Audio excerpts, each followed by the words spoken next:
Well, I'm excited. This week we're going to have some awesome bass fishing. Stacey King is going to be fishing deep diving crankbaits in depth. Then Rick Clunn discusses the difference between an offensive and a defensive strike in the art of angling. But first up, Timmy Horton will be fishing cold water with suspended jerkbaits in this week's Fishing in Fours.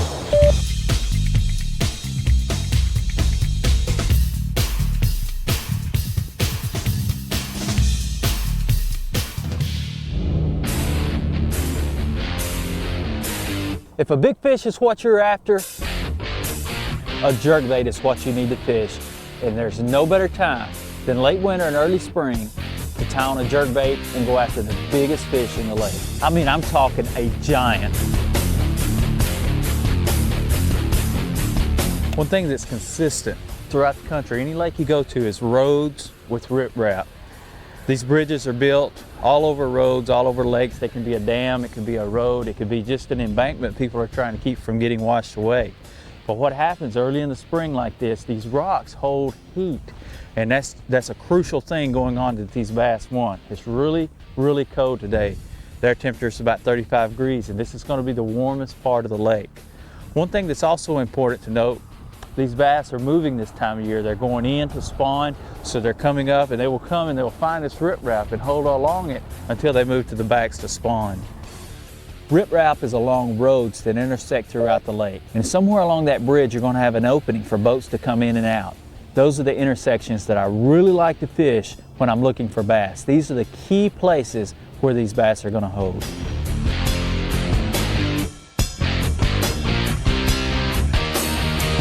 The way I like to keep my boat presented when I'm coming down these riprap banks is at about a 10 or 15 degree angle, almost parallel with the riprap.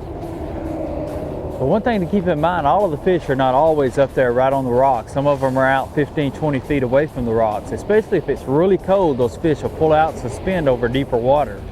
As we're fishing today, you're going to see me really mix up my cadence on how I'm working a jerkbait. Sometimes I want a pause that's 8 to 10 seconds long. Sometimes I only want it to be 2 to 3 seconds long. The first 3 or 4 pulls, I like to get my bait down there and then I like to just kill it. Just let the bait sit there, sometimes 8 to 10 seconds.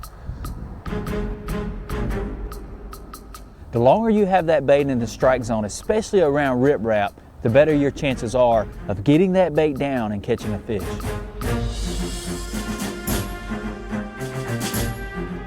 Let it suspend. That's the biggest thing this time of year in the pre-spawn when it's really cold. What happens, these shad are real fragile. They're not as strong as bass and other predators. So this cold water, it will really affect them. It'll stun them and make them where they can't even hardly swim. And that's what you want to mimic. You want to mimic that bait fish that's really having a tough time in that cold water. Slowing that bait down does that. Oh, it's cold. There he is, there's one. Oh, that's a good one. It's a good one. Oh, I just went out deep. Right off of that point. Oh, this is a giant. This is a big fish. Oh, look at that fish. Oh, it's so cold. Oh, stay hooked, stay hooked.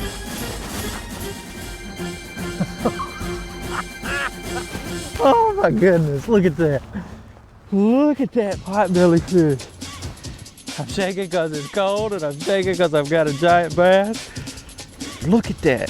I tell you, you know, it's real cold. They'll get real red around their mouths like that. This is a giant fish. I bet I'll let that jerkbait pause for about 6 or 7 seconds. And he just got on there. It is so cold. Our air temperature today is about 30, 33 degrees.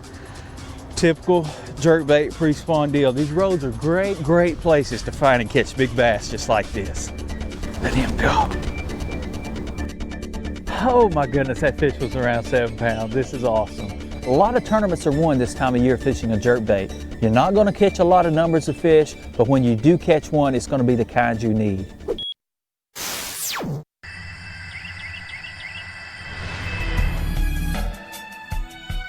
Stacey King knows that throwing a deep diving crankbait can produce some really big bass. But where do you throw them? Stacey explains all as he goes in depth.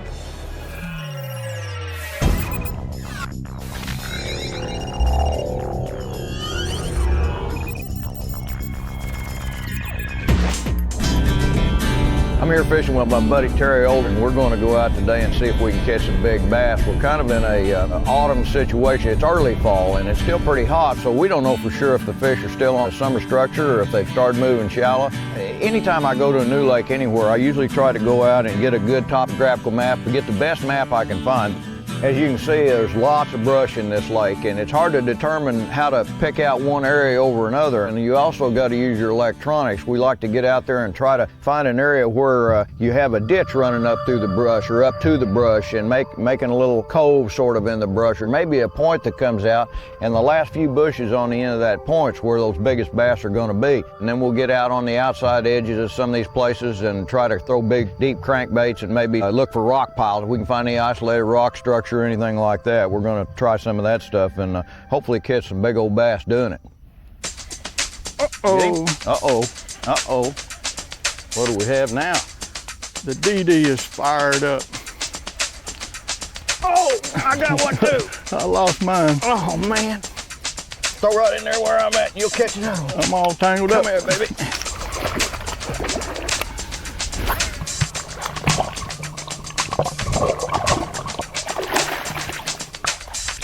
Yes. Be still now, be still. That ain't the 12-pounder we're looking for. Stacey, if I hook one, you throw right exactly where I caught him, because if you get the school fired up, especially those big fish, a lot of times we'll just keep firing right in that same spot, and you got to do it pretty quick. You can't mess around, you know. That's kind of critical with deep water cranking anywhere. If you get them fired up, if there's 4 or 5 of them, or maybe a whole bunch, a lot of times you can get them fired, man, you can whack them real quick. Man, I just come across and ticked that brush, and he's not that big, but he's a good one. Come here. Ah. Look at. I just ticked that brush and man, did he smoke it. Be still, be still. Well, we just came over that little drop I told you about. I got him in the boat before he even knew he was hooked. Get his partner. Get his mama. Back in there and grow up. I've got where I throw my deep crankbaits on Bass Pro Shops XPS fluorocarbon all the time for a couple reasons. Fluorocarbon is small diameter and it sinks. It doesn't have a tendency to float like monofilament does, and in turn it'll get your bait down a lot deeper. And it's also real sensitive. Oh, there he is. It's real sensitive and low stretch. And also there he is. Oh, and there he went. It's real sensitive and low stretch, and you typically get a better hook set than I got on that one. But that fluorocarbon and the lighter sizes will really you can really get that thing way down there with it.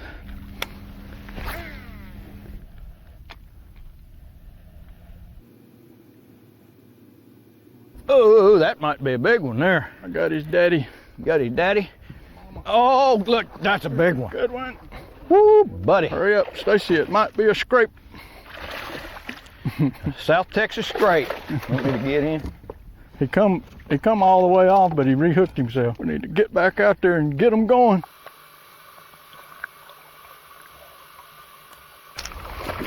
You know, sometimes when you buy a crankbait right out of the package, they won't run exactly true. Most of the time these DTs run perfect. Once in a while you get one that's a little bit off.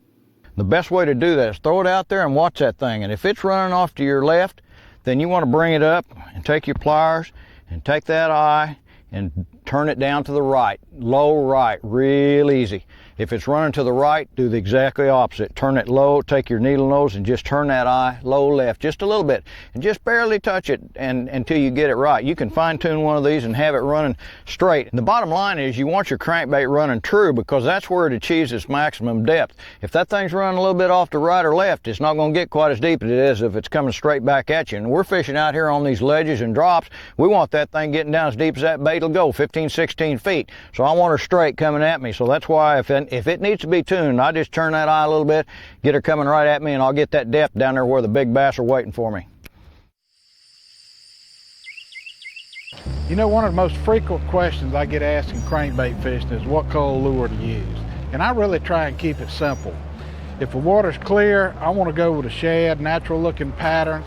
If I've got stained or muddy water, I like to go with my bright colors like my chartreuses, green. But one important thing in stained water, I always like an orange belly on my lure. It seems to make a difference. That should be the cast right there. I think that's her.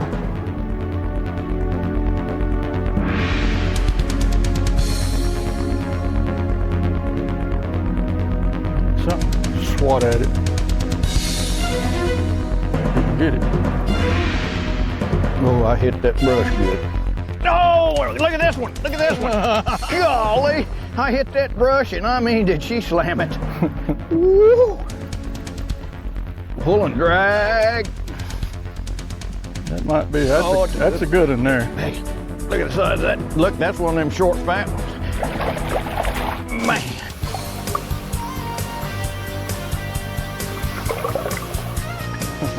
Come here, baby. Come here, baby.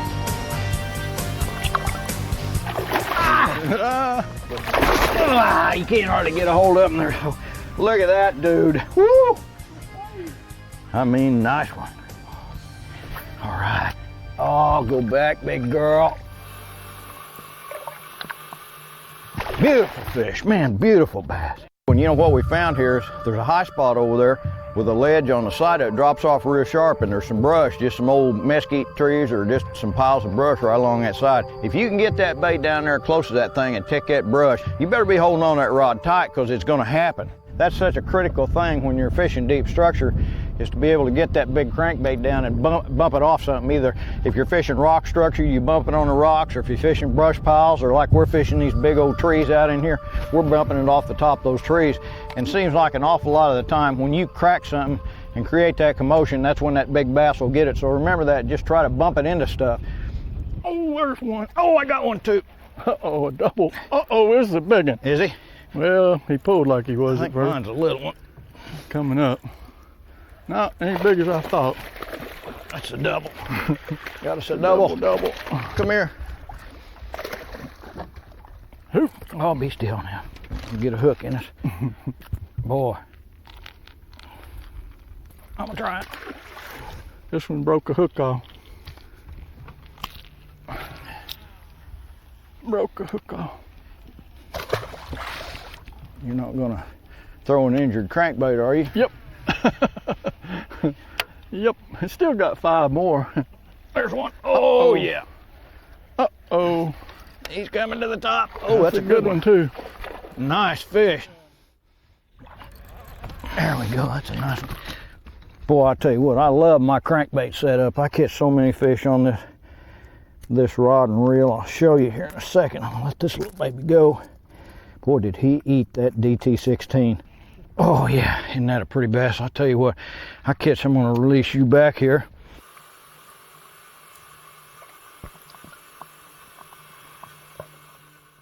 Boy, I love this. I tell you, this little crankbait setup I use is so effective. You know, I'm throwing this DT16. David Fritz designed that bait. He also designed this reel for Bass Pro Shops. David Fritz cranking reel. I'm using a 5:2 gear ratio reel. That's what I like for throwing big crankbaits like this. It doesn't work you to death like using a real fast geared reel, and seems to work good for me. And my rod is a Bass Pro cranking stick.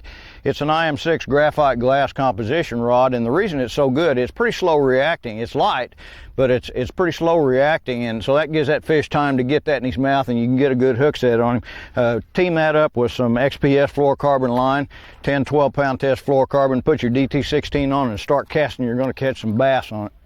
Man, he's pulling drag. That's a catfish. That can't be a catfish. Uh-oh. Oh. If you ain't got him foul hooked, he's liable to be a good one. I don't know what he's gonna jump. He's sure circling. Man, what is it? I don't know. He don't act like a bass. I'm sure it is, but you probably got him hooked in the belly or something. Oh, Yep. I got him hooked in the top of the head. Top of the head. He's a good one, though. I mean, he was pulling drag. Come here, baby. Easy now, easy now. Easy now. I've got every hook in him. Every hook that's on that thing's in. All right. I find a lot of times there's several retrieves that work good on these deep crankbaits, but when they're really firing as fast as you can reel, it's the best way to catch them. I mean, cranking it fast and hard, and that's what I'm doing. Look how he butted that thing. He hit it with the top of his head. Didn't even get it in his mouth. This place is loaded with big ones, Terry. I mean, they're in there.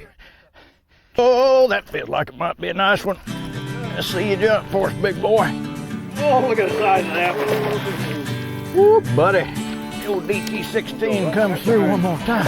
Oh, that's a big old fish. Man, oh man, oh man, oh my.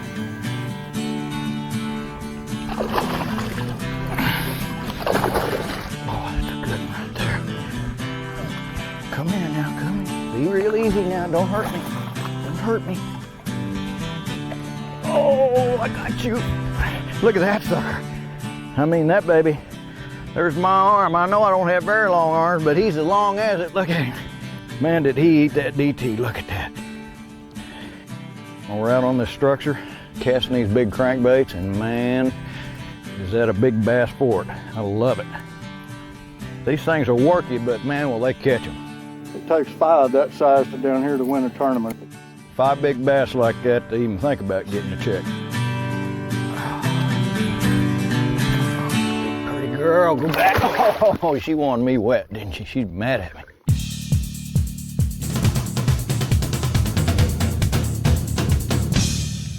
Probably the most important aspect of your spinnerbait is the blade combination that you choose. For faster retrieves, I'm going to use willow blades. Willows have the least amount of lift and they have a lot of flash, and that's when I want that type of presentation, is when I'm in clear waters. I may take a standard spinnerbait like this 1/2 ounce double willow right here, and just to be able to speed up the retrieve, I may take this rear blade right off and I'll downsize it from this number 5 that it comes standard with to a 4.5, and that allows me to reel the bait a lot faster. If I want to really slow this bait down, I'll change this to a number 7. And that gives me more lift, more vibration, and slows the bait down. So choosing the blade style to fit the water clarity and the cover situation is going to be really important. That's going to give you the depth and the speed that you're looking for out of your spinnerbait.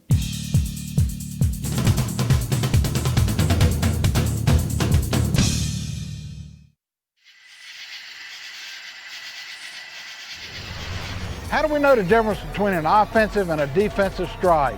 Rick Clunn is going to explain that today in The Art of Angling.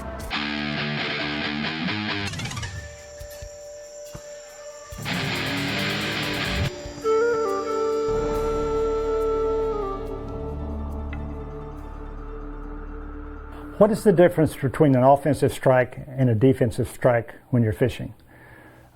Terms that we're familiar with in other sports but don't often associate with fishing. And yet, they play a very important role in how many of the fish you actually hook well and how many of them you hook poorly.